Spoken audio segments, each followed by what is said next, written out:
नमस्कार, मैं डॉक्टर मंजू भार्गवी भार्गवी सिंफो में आप सभी का स्वागत करती हूँ।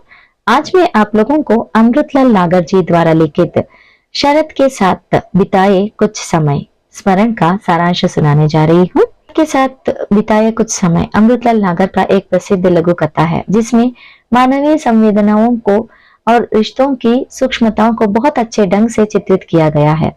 यह कहानी विशेष रूप से शरद नामक एक युवक लड़के और उसके साथ बिताए गए कुछ समय के अनुभवों को इर्द गिर्द घूमती है। मध्यम वर्ग की जिज्ञासा और शिक्षा की आवश्यकता को एक विशेष दृष्टिकोण से प्रस्तुत करते हैं। कहानी में मुख्य पात्र शरद है, जो एक आम लड़का है। शरद का जीवन बहुत सरल है, लेकिन उसे अपने जीवन के अनुभवों और परिस्थितियों से बहुत कुछ सीखने को मिलता है। वह एक ऐसे गांव में रहता है जहां उसका जीवन बहुत ही सामान्य चलता है। वह अपने परिवार के साथ रहता है, लेकिन समय के साथ उसे अपनी शिक्षा और जीवन के उद्देश्य को लेकर कई सवाल उठते हैं। कहानी में कुछ समय का मतलब केवल भौतिक ढंग से नहीं, बल्कि यह मानसिक और भावनात्मक उलझनों का प्रतीक है। शरद का जीवन कठिनाइयों से भरा हुआ है। वह अपने जीवन में कई मुद्दों पर संघर्ष करता है।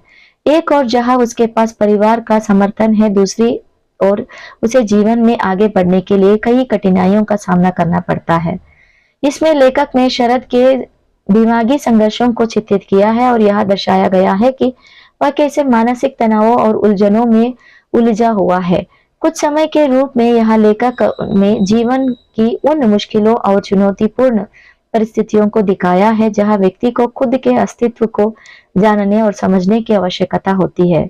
शरद का संघर्ष केवल शारीरिक या बाहरी कठिनाइयों से नहीं, बल्कि यह एक आंतरिक मानसिक संघर्ष है, जिसमें उसे खुद को और अपनी पहचान को समझने की जरूरत है। अमृतलाल नागर ने इस कहानी में मानवीय जीवन की जटिलताओं और मानसिक उथल पुथल को बखूबी दर्शाया है।